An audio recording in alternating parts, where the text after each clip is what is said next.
Coming up on the October 19th edition of Carolina Week, police are still investigating the firebombing at Orange County's Republican headquarters. Margaret Spellings is officially president of the UNC system. And we pay a visit to the North Carolina State Fair to try the latest rides and all the fried food. All that and more, Carolina Week starts right now. From the UNC School of Journalism and Mass Communication, covering Carolina in HD, this is Carolina Week. It's been a busy week in both national and state politics. Good afternoon, I'm Erin Wygant. And I'm Caleb Waters. Before we take you to the latest in the election, we go first to our top story. It's the case the UNC community has been following for more than a year. Chandler Kania, the former student who killed 3 people in a car accident after a night of heavy drinking. His trial is now over and a verdict is in. Our Katie Wilkinson is live in the studio with the latest. Katie? It took 3 days of deliberation, and the jury found Chandler Kania guilty on 3 counts of involuntary manslaughter and 1 count of reckless driving. Authorities say Kania was driving drunk on the wrong side of I-85 in July of last year when he crashed into another car, killing 3 people. The former UNC student, now 21, pled guilty to 9 charges, including 3 counts of felony death by vehicle. Kania and his attorney had hoped to avoid the more serious manslaughter charges, but they were unable to do so. Kania will spend a minimum of 12 years and a maximum of 16 years in prison. Now, the judge told the court that if anything good comes out of the case, it's that parents will sit down and talk to their children about drunk driving. Caleb? It's Katie Wilkinson live in our studio. Thanks, Katie. North Carolina politics is making national headlines yet again, but this time it's not because of their politicians or their policies. Someone firebombed the Orange County Republicans' headquarters in Hillsborough on Sunday, setting the building, campaign signs, and furniture on fire. Authorities say someone also spray-painted a swastika on the side of a nearby building with the words, "Nazi Republicans leave town or else." Police and ATF officials are still investigating the incident. Donald Trump took to Twitter to condemn the firebombing. He'll be back in North Carolina this week for more campaigning. Trump already made a visit to Greensboro last week. Right now, I am being Recent sexual assault allegations, calling them lies and smears. Trump accused the media and Hillary Clinton of spreading lies about him in order to intentionally rig the presidential election. Some women in the audience spoke out in support of Trump's claims. How I feel as a woman, you have to look at the 2 candidates side by side, and what Trump has said to me pales in comparison to what Hillary's track record looks like. I kind of feel empowered sometimes because I do have a good way to back up like what I believe in, and I feel like it's cool to be different than everybody else, but at the same time it's kind of hard because you lose friends. Trump and Hillary Clinton will meet for their final televised debate tonight at 9. And Election Day is November 8th. That's less than 3 weeks away. Many at UNC will be voting for the very first time. Reporter Sharon Nunn tells us all the in and outs of casting your vote in this year's races. Election Day is less than 3 weeks away, November the 8th. Now, to vote on Election Day, you would have already had to be registered to vote. You can't do it the day of. But there's still time to register. You can do it until November the 5th. That's the deadline. And there's another option too. Early voting starts tomorrow, October 20th, and ends November 5th. You can register and vote all at the same time. To register, you simply need a North Carolina driver's license, a photo identification from a government agency, or a current utility bill, bank statement, government check, paycheck, or other government documents that show your current North Carolina address. The early voting site closest to campus is here at Chapel of the Cross on Franklin Street. Remember, the first day to early vote is tomorrow, October the 20th, and the last is November 5th. Back to you. If you're from out of state, you need to check your state's election board's rules about casting an absentee ballot. And if you're headed to the polls early here in North Carolina, here's a rundown of the state candidates on the ballot. The contenders for governor are current Republican Governor Pat McCrory, current Democratic Attorney General Roy Cooper, and Libertarian Army veteran and retired engineer Lon Cecil. And the candidates for U.S. Senator, current Republican Senator of North Carolina Richard Burr, former Democratic member of the State General Assembly Deborah Ross, and Libertarian pizza delivery man Sean Haw. The UNC system is officially under new leadership. Margaret Spellings celebrated her inauguration as the 18th president of the university system last week. The ceremony began with a short film featuring former Presidents George W. Bush and Bill Clinton. In her keynote speech, Spellings said she aims to create a more affordable higher education system in North Carolina. She emphasized widening access to education for lower-income families and minorities. And it's time to lift our sights once again, to make all useful learning the confident hope of all of our citizens. On the night of the inauguration dinner at Spellings' Franklin Street home, some thought the party was a little too loud. A sorority across the street filed a noise complaint, according to UNC Board Chairman Lou Bissett. Students in Alderman dorm said it was so loud they had trouble studying for their midterms. It's not only a North Carolina tradition, but also one of the largest events in the state each year. We're talking about the State Fair. Reporter Katie Cameron joins us live from the North Carolina State Fairgrounds to tell us more about this 11-day event. Katie? Caleb, the NC State Fair has a long history, with the first fair taking place in 1853. Back then, there were only 4,000 visitors. Today is day 7 of the fair, and there have already been over 500,000 people in attendance so far. Fair organizers were worried that Hurricane Matthew might have an effect on attendance, but so far that hasn't been the case. Where the hurricane's effect has been felt is in the livestock shows. Many of the farmers who show animals were unable to make it because of flooding. Fair officials have set up a special place where visitors can donate canned goods for flood victims. Caleb? Katie, maybe go take a lap around the fair, do a couple games, maybe take a couple rides. We'll check back in with you later in the newscast. Thanks, Katie. As the Zika virus continues to spread, we'll show you how UNC is helping fight back.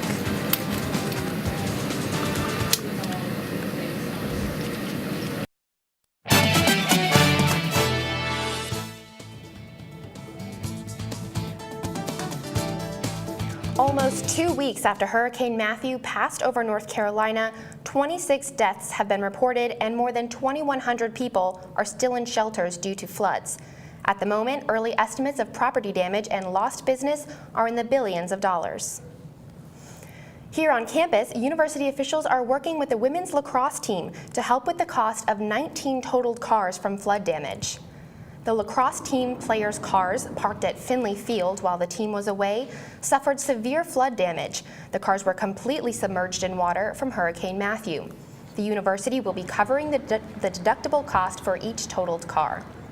Scientists are warning that floodwaters from Hurricane Matthew could become a breeding ground for mosquitoes, and that raises concern about the spread of the Zika virus. As reporter Drew Kurzman shows us, here at UNC, researchers have been working to combat Zika.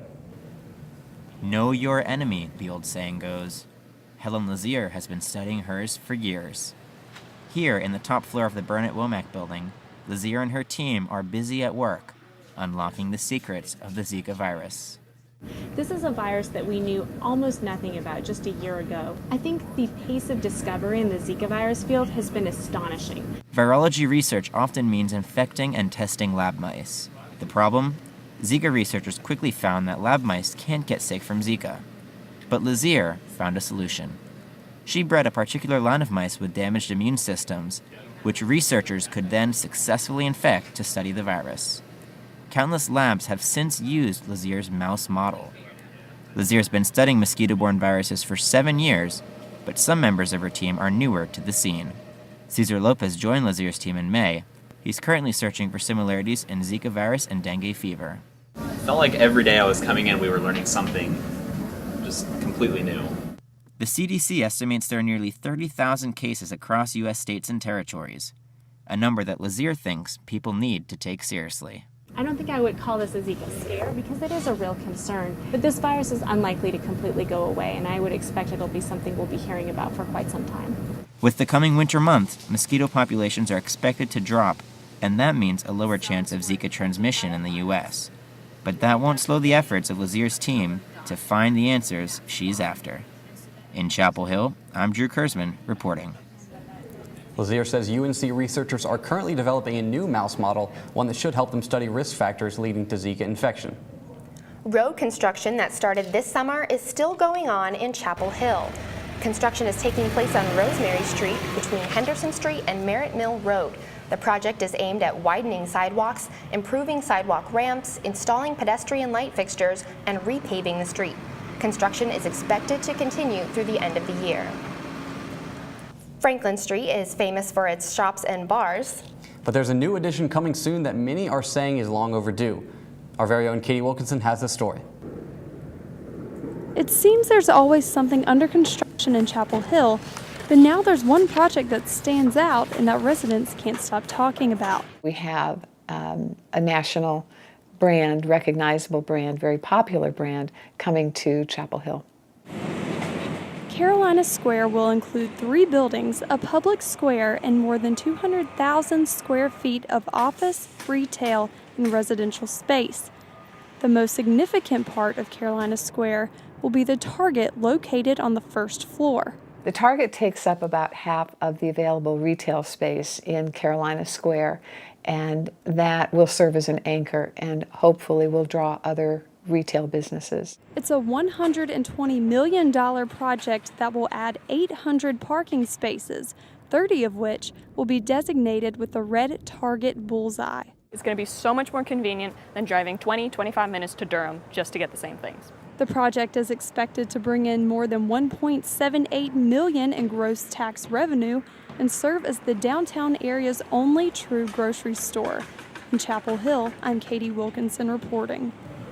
The Northwood Raven Construction Company hopes to open Carolina Square by next summer. Some UNC students are breaking up with their bathroom scales. They used sledgehammers and baseball bats to crush the scales in an annual event called Southern Smash. Organizers hope to change the dialogue about body image and eating disorders. They also want to encourage students to focus on their overall health rather than the numbers on the scale. There are some rides and attractions at the State Fair you can count on every year, like the Ferris wheel and the pig races. But it seems like we can always count on something new as well. Let's go live now to our Katie Kamen, who has more about this year's big new attraction. Katie?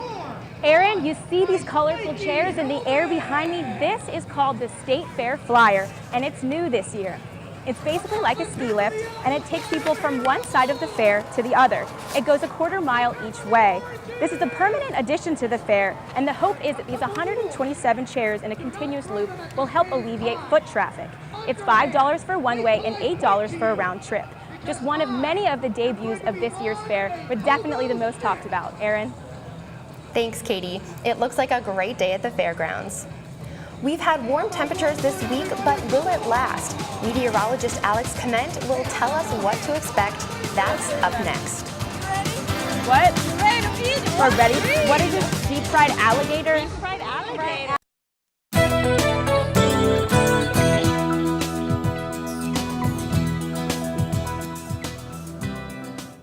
Welcome back. I'm your meteorologist Alex Comment here with your Carolina Week weather. I have everything ahead from a breakdown of Thursday to the weekend at the fair and the best days to go. If you take a look here at our surface map, you can see that over North Carolina, high pressure is still firmly in place, which is what's to thank for the beautiful weather that we've had for the past week and we'll hang on to into tomorrow. But if you look at this cold front here, it is moving to the north and the east slowly. But back here to the southwest, you can see that the back end of this cold front on Thursday night is going to be making its way late Thursday night into Friday over the state, which is going to be bringing us a chance of rain and some cooler temperatures. So we did have this warm up this week, but we will be dropping down with highs in the 60s and lows in the 40s over the weekend with a little bit of rain on Friday. As you zoom in to the radar, you can see that from the mountains to the coast, nothing but sunshine. So it's a beautiful day to be in North Carolina.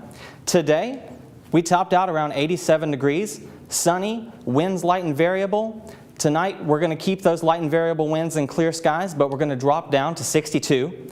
And then tomorrow, on your way out the door, we have 64 at 8 a.m. We'll be up to 79 by noon, and then we'll top out at 83 around 3 p.m. Beautiful day all day long. We're going to hold on to those temperatures up until sundown. We will drop into the 60s at night, so you may want to bring a jacket with you because it will get chilly after the sun goes down. As far as your fair forecast goes, I have you in order here. Sunday gets first place. We have 67 degrees and a beautiful day. It's going to be sunny. Saturday will be at 61, sunny also. And then Friday gets third place because even though we'll be at 71 degrees, We'll have some rain during the daytime, and it should be dissipating late evening, hopefully around 7 o'clock. So the nighttime at the fair will be great, and it'll be clear for fireworks. It's just not the fair without fireworks. And for the 5-day forecast, we have 83 tomorrow and 70 on Friday, but we'll drop down into the 60s for the weekend as a cool down, and we'll have even colder temperatures on Friday and Saturday night. Well, Alex, this tonight starts fall break. What is the weather forecast for kids here in North Carolina trying to enjoy some fall break weather?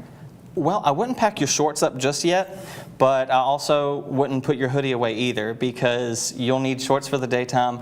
You'll need something for the nighttime because it's going to get a little cooler. We will have that cool down this weekend. As far as the rain goes, it's going to move through on Friday. So other than that, it's, you know, a good fall break.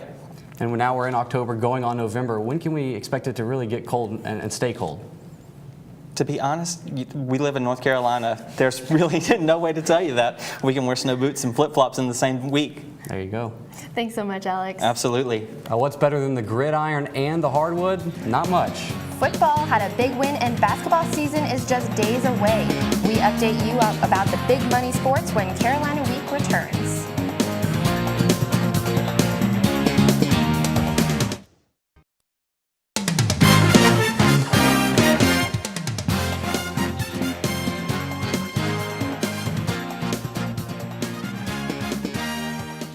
Welcome back to Carolina Week. I'm Rivers Upchurch with sports. And with fall break starting today, many students will be on the road this weekend, and the football team is no different. The Heels head to Charlottesville to face the Virginia Cavaliers on Saturday. Carolina will face an unranked UVA team that hasn't posed problems for many opponents so far this season. Virginia has struggled this season with a 2-4 record, with the wins only coming against Duke and Central Michigan. The Cavaliers sit in the middle of the Coastal Division with a 1-1 conference record. One thing the team definitely will travel with this weekend is confidence. After a monumental win almost 3 weeks ago in Tallahassee, the Heels slipped at home against Virginia Tech, but this past Saturday in Miami, we saw an efficient UNC team win another close game. Late in the first half, the Heels up 10 already. Mitch Trubisky rolls out of the pocket, fires a laser to Ryan Switzer for the touchdown. After a miserable game against VT last week, number 10 looked much more like himself, threading the needle with passes like that one. And then with less than 2 minutes left, Miami looking to tie the game. Sophomore Malik Carney off the edge, pops the ball out like a newborn baby. Sophomore Jeremiah Clark plays hot potato with it for a second, but he finally falls on it and recovers. And then on a pivotal third down run, Elijah Hood, like the Energizer Bunny, keeps going and going, giving the Heels the first down allowing Mitch Trubisky to take the knee to end the game. Heels beat the Hurricanes 20-13. Now, this marks the first time that the Tar Heels have ever beaten two ranked teams on the road in the same season. Carolina beat then number 12 ranked Florida State in Tallahassee October 1st, and the win against then number 16 ranked Miami gave the Heels their second win, both coming in the state of Florida. This weekend and for the rest of the season, the Heels will be without star wide receiver Mac Hollins, who broke his collarbone against Miami and had season-ending surgery on Sunday. Hollins, who started at UNC as a walk-on and as a member of the special teams unit, finishes his Carolina career with 20 touchdowns, ranking third on the all-time list behind Quinshad Davis and Hakeem Nicks. And we've finally reached the sweet spot of the fall sports season when football and basketball overlap. The Carolina Hoops season officially kicked off this weekend with Late Night with Roy.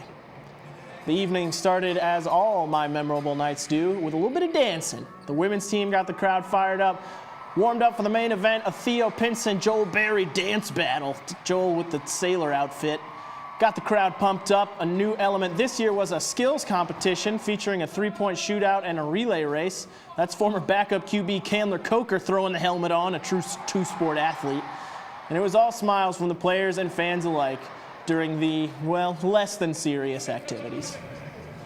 Now, Carolina fans know that players like Joel Berry, Isaiah Hicks, and Kennedy Meeks will be able to step up and replace Page and Johnson from last season. But how will the newcomers contribute? Late Night with Roy provided some answers to that question.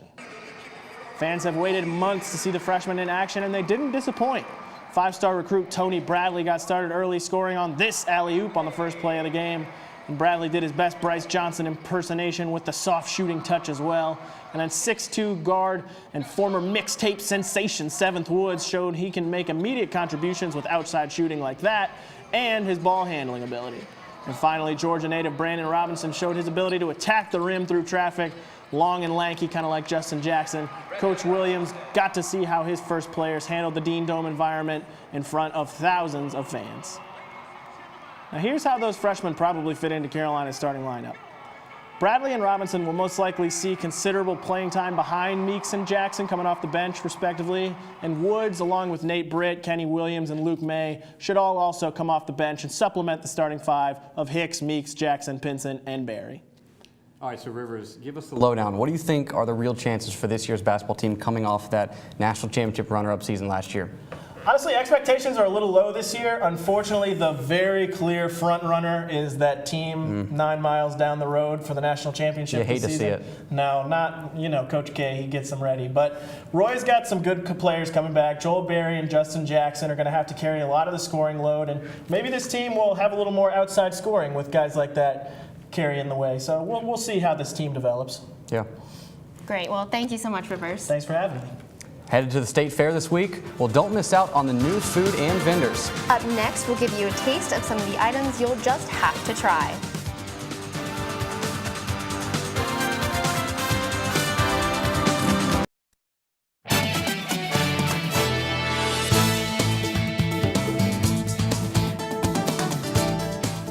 Let's check in one final time with reporter Katie Cameron live at the State Fair. Katie, it looks like you hit one of those food stands. What do you have there? Caleb, you will not believe this. I have deep fried alligator right here with me, and this is literally one of hundreds of different types of food they're offering this year.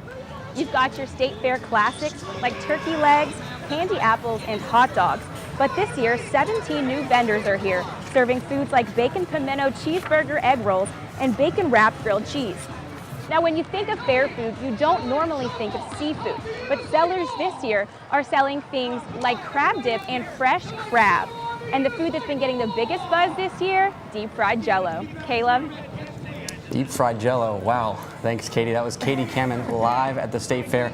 Now, Aaron, that looks like a lot of fun. Have you been to the Carolina State Fair? I have. I'm not from Carolina, so I did get to go to the State Fair, and I had some of your food, a lot of the fried candy bars and the turkey legs, the big ones, and got to ride some of the rides. A little scary at times, but it was a really, really fun experience overall. Yeah, they've got all the healthy foods there that you could want, the Twinkies and the Milky Ways. Oh, right. And you fried pretty much everything, so that's always fun. I actually got the chance to go to the State Fair yesterday. Oh, how was Didn't that? walk away empty-handed. I played a little bit of that football ring toss game, came away with the basketball. I was a happy camper. Wow, I'm impressed. Did you get a stuffed animal, or what did you? Just the basketball. All right. Well, that does it for this edition of Carolina Week. Thanks for watching. Have a wonderful night.